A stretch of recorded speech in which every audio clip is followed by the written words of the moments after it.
Let's go back in time, April 14th, 2017, a town I called home, Coeur d'Alene, Idaho. I also called it Narnia. Pretty cool, isn't it? We got better water here in Michigan. There's a place that I used to go a lot called Tubbs Hill. It's like the lower peninsula, but very tiny. Do you see that place? Hiked that many, many times. Will never forget Good Friday, April 14, 2017. I just got back from the airport. I went to knock on the door at the house to put my key in, and it wouldn't go. So I start knock again. My wife at the time opens the door, and I had that Beyonce moment. All your stuff is in boxes to the left. I knew what was going to happen. Get out. Not one of my favorite times of life ever. Probably the top 5 things you look back and go, there's the ghosts. I've shared this story in the circle, my recovery family, Gamblers Anonymous. Those brothers and sisters that I will not ever name them, but they're in my heart. And my late sponsor, Dennis, is here tonight in spirit. That was a tough day. Broad daylight. I'm loading my car in broad daylight in front of all the neighbors. And I'm thinking, my God, this is going to get interesting. So, April 10th, let's go back 5 days, was the confession. Like the movie Indiana Jones. How many of you have seen it? The Last Crusade. Harrison Ford has that moment where he has to save Sean Connery, his father. And he has to cross the chasm, but he can't see the way. And he has to finally say, if my dad has a chance, I have to take the leap of faith. And he does. And the bridge appears before him. April 10th was my Harrison Ford moment. 7 a.m., I looked across at my wife and I said, I think I have a problem. I think I have a gambling issue. And the look on her face, I'll never forget, it was a very private moment, was one of you're kidding me. I knew it was going to be tough. That night at midnight, I surrendered. I said, take me, higher power. I'm done. I can no longer hide this. So that's where the journey began. Mark Twain said, courage is not the absence of fear, it is acting in spite of it. How many of you have ever acted in spite of fear? Every day? You get in your car, you put your clothes on, you don't run into walls. How many of you walk into a room and forget why you're there? That's what happens when you turn 50. Just beware, okay? Hello, my name is Tony R. I'm a compulsive gambler. I'm an addict. I have a disease. I cannot touch a thing called gambling. I want to thank tonight, before I go back and forth in this time machine of the TEDx talk, to those that were with me. It's very interesting. My daughters are here tonight. This is tough. I speak for a living and train around the world. But to have my daughters here is a very visual reminder that I hurt people. And hopefully tonight, this redemption story, to get it off the reality of going back through the archives of the pain, but what's happened the last 7.5 years since I made my last bet. So I want to thank again Dennis, who passed away, my sponsor, 1.5 years ago. His wife called me from Idaho. I know he's on the other side. I want to thank my former wife, who put up with me, my children, friends, clients that I lied to, that forgave me. The amends process, which I'll talk a little bit about later, is not easy. A couple of people laughed in my face. That was tough. That's humble pie. Maybe you call it karma, but it's not always peaches and cream when you're in recovery. This too shall pass. It might pass like a kidney stone, but it will pass, okay? Now, I had a bracelet made in March, about a month before I hit the wall, and I surrendered at midnight on April 10th, that says, this too shall pass. I put it back on tonight. And I remember the last month in the casino, I was like, what is wrong with your brain? Who are you? What is going on? Something's off here. And I remember the first 2 months of recovery, getting into Gamblers Anonymous, the other circle, the recovery family, always looking at this bracelet each night to remind me that eventually this pain will pass. A lot of the emotions, the fear, the insecurities, like what's going to happen, because every day seemed like a massive battle. And this bracelet got me through. When I came back to Michigan 13 months later, in May of 2018, I gave it to my daughter, Taylor. I said, Taylor, if you're having a tough time, let this be a reminder, not about my journey or battle, but if you're having a tough moment, look at this. One day at a time is what we're taught. It's not easy, but we can only live where? One day at a time. So, let's go back again in the time machine. The day after the Good Friday incident, the move out, I went to my first meeting. My friend Ed in Seattle, in Spokane, said, look, we got to get you to a meeting. I could not find a Gamblers Anonymous meeting. So I went into an AA meeting. That was interesting. And I'm like, okay, they're just as, got issues like me, but I don't drink. So I'm thinking, I got this handled. Addiction is selfish. It owns you. It controls you. It rips your soul out until you go, I can't take it anymore. So I thought maybe I could go back to it. I'm not as bad as these drinkers. 4 days later, I got into a GA meeting in Coeur d'Alene, Idaho.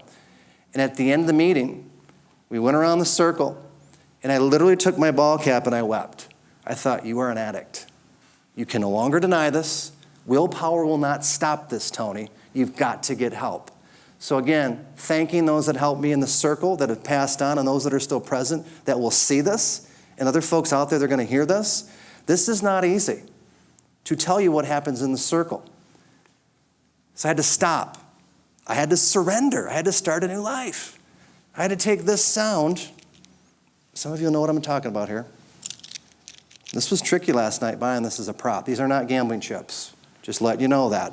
These are fake, Dollar General. That sign. And I said, you know what? You got to stop. You got to walk away from that. You've got to surrender. You have to start a new life. Tubbs Hill, I circled it in Coeur d'Alene.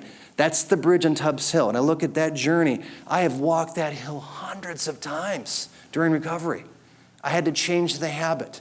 I had to say, you know what, you've got to redirect away from the darkness, the compulsion. You've got to change your habit force and take new action. That bridge was a lifeline on many days where I thought, where am I going to be?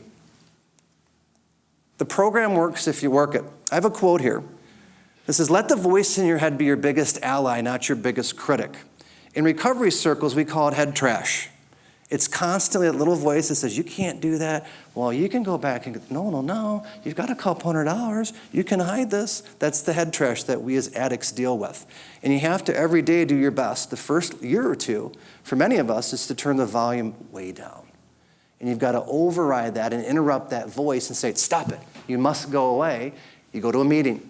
You call your sponsor. You call down the phone list. You go to a church or your faith or your understanding. There's a higher power. But I had several checkoffs the first few months when the compulsions were strong to override that ally that was supposed to be my voice, which was my biggest critic, called the addiction. How real is the problem? Let's give some data to support this tonight. In the U.S., about 1% of adults, 2 million, are estimated to have a severe gambling problem. And 2% to 4 to 6 million people are thought to have a mild or moderate health problem. Source is Harvard Health this year, real data. Second component here, there are over 176 million active online gamblers, and the figure could grow to 210 million by 2025. I'm going to make a strong opinion here, since I'm going public tonight. I think it's a lot higher. I was not a phone gambler. Okay, this came very, very big around COVID. Now everyone has this on their phone. You ever get gambling ads? They're everywhere, okay? I'm not here to judge gambling, to make anything wrong with it. Most people don't have the problem or the compulsion. They can manage it. But I see a lot of people that come into the circle to a meeting tell me they have 3 or 4 friends that are just as bad as they are or worse off, and they will not have the humility or surrender to go to a meeting. So I think these numbers are going to be very, very high the next several years. I want to talk tonight, I want to flip here and bet on yourself. A little play on words. But really, I want to share, obviously, some of my experiences on the other side. When I took the leap of faith, the first year was tough, okay? It's very, very tough. I believe that life is short. So I'm going to encourage you to believe and bet on yourself tonight. Also, big risks often lead to big rewards and more joy. Someone who took a big risk, his name is Jim Morris. This was 25 years ago, 1999. He's a high school baseball coach. And at the time, his players were like, Coach, left-handed pitcher, you're throwing really heat, mustard. Any baseball fans here? He could throw a fastball in the mid-90s. And the players one night said, look, if we win the championship, Coach, we want you to try out for the major leagues. Guess what? He lost the bet. He had to try out. That year, he tried out for a minor league contract, and he got it. Caused a huge riffraff. He was a teacher. He had to quit his teaching job to take a minor league contract. Do minor league players make a lot of money? Typically not. Caused a huge rift. He had 3 little kids at the time, and I'm sure his wife was very patient. It's like, go for it. But it was very stressful.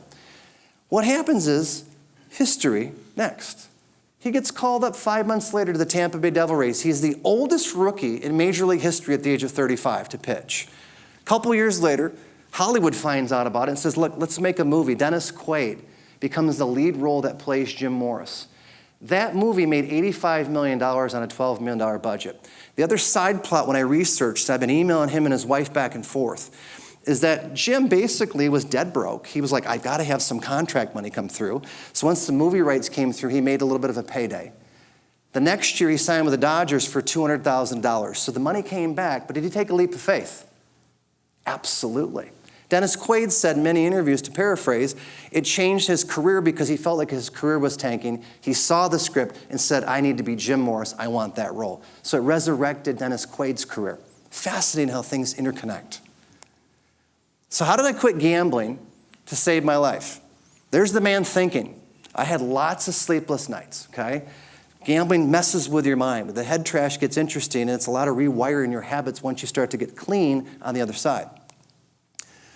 The goal is to make amends daily, to let go of this head trash and enjoy serenity. It's not easy. Not every day is peaceful. Can you agree with us? Life does happen to us. That's where the test of the program comes in.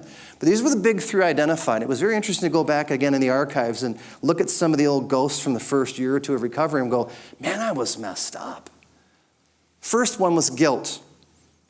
I remember flying back a couple weeks later, telling my children I have a gambling problem, telling my brother, telling my mother, telling some friends in town. It sucked. I'm not going to sugarcoat it. It was very painful.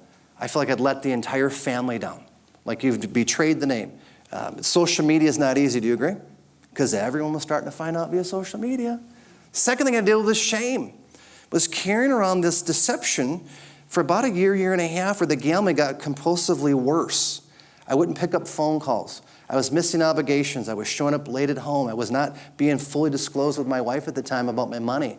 I was not a good human. I was carrying that just like an anchor. And the third thing I realized, one of the other sides of gambling that saved my life is I was a people pleaser my whole life. I'd look at evaluations, book reviews, and the one person that didn't like me got what?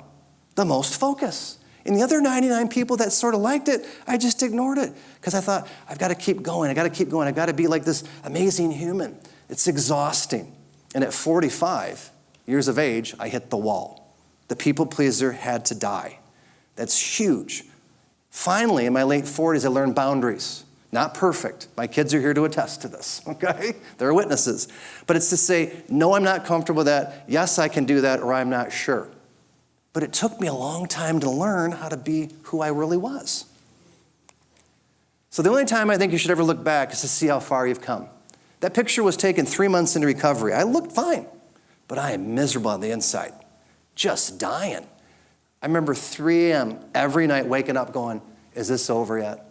And the mind would just start going like the monkey, and it wouldn't stop. For months, I couldn't sleep. It was like a meth addict without meth. My mind was trying to get used to reality and say, what are you doing? So I look at that photo and go, wow, you can hide this. But on the other side, many years later, there's a better outcome. An update on the journey, 2,758 days without a bet. 1 day at a time. I never get cocky with it. Sometimes the urges go months, I don't have them, all of a sudden you'll see an ad on TV at the gym, I'm like, stop it, Planet Fitness. Can't be looking at the TVs, okay? So it's all around us. But I want that number until I check out and go to the other side to keep growing and never stop. So what are a few of the big rewards the last 7 years? One of my favorite places to be out is outside and hiking. This was Glacier in Montana, big sky country. I remember this was 3 years ago. I'm like a kid at Christmas. I turned the table in for nature. Blackjack was my mistress for a couple years. I don't miss her at all. Holding those chips tonight was weird. I'm like, this is kind of creepy. I hadn't heard that sound in 7.5 years, folks, okay? But I go outside and I go, man, this is so much more interesting. Better health and serenity. Take that darkness, redirect it into writing and teaching. Last 7.5 years, we've gotten 5 new books done. So there's a renewed passion to go back to writing, to creating again, versus gambling and sitting and wasting away my life. Renewed passion for music and the guitar. I love music. Matter of fact, I'm going to a concert tomorrow. Anyone heard of Lenny Kravitz? Are you going to go my way? Okay, the kids are like, that's where Dad's going to be, okay? I love music. I take my daughters, my son to musical shows. At age 51 last year, I walked into a guitar shop and bought a 12-string, and I got into guitar lessons. Talk about humbling. My guitar instructor's like really, really good. But I thought, why not? And finally, the daily habit of laughter and gratitude. There's so much out there to laugh at. I'm not talking about being mean to each other, but just go on YouTube for 5 minutes. Check out some of those TikTok videos. Oh, I send cat videos back and forth to the kids, Okay, there's all sorts of stuff to be joyful about, okay? So perspective. You're sitting on a planet spinning around the middle of absolutely nowhere. Go ahead and take a look at reality right now tonight. You're floating in empty space in a universe that goes on forever. If you have to be here, at least be happy and enjoy the experience. Michael Singer. Okay, one of my favorite books. I've read that book so many times. The Untethered Soul is a roadmap for recovery for me, about slowing life down and being very, very present. So the challenge tonight as I wrap up, it says here, sometimes you don't realize the weight of something you've been carrying until you feel the weight of its release. 2 questions to take my talk home. What do you need to let go of? Every human's carrying something that they want to let go of. Some of them need to make amends with. Wayne Dyer says there are no unjustified resentments. Former alcoholic Wayne Dyer. I've always looked at it and said, everyone's carrying something. Some are more public about it, especially in the age of social media. Who do you need to drop it and let it go? Conversely, what do you need to bring back into your life that you miss? Maybe it's time with your kids. Maybe it's taking trips with them, going to concerts, writing that book, starting a side business, getting into yoga, starting guitar lessons like I did. Let your mind go back to a younger day when you used to think possibility, not fear. So those are the 2 questions. This too shall pass. W.M. Paul Young wrote a book called The Shack, one of my favorite authors. He says, learn to stay inside the grace of just one day. There's Tubbs Hill again. There's someone jumping right there. Do you see him? They're jumping off. They're taking a leap of faith and hope they don't hit a rock. Okay? So with that, I'm a Leo. I was born at Bronson Hospital, July 24th, 1972. So for all my astrological fans, I'm a Leo. So there's the lion. My name is Tony R. I'm a compulsive gambler. But I'm also a father. I'm a writer and a teacher. I'm a lover of life, music, nature, beauty, and laughter. I'm grateful for the gift of each new day. Kalamazoo, thank you for the gifts of your time and attention tonight. It's been a pleasure.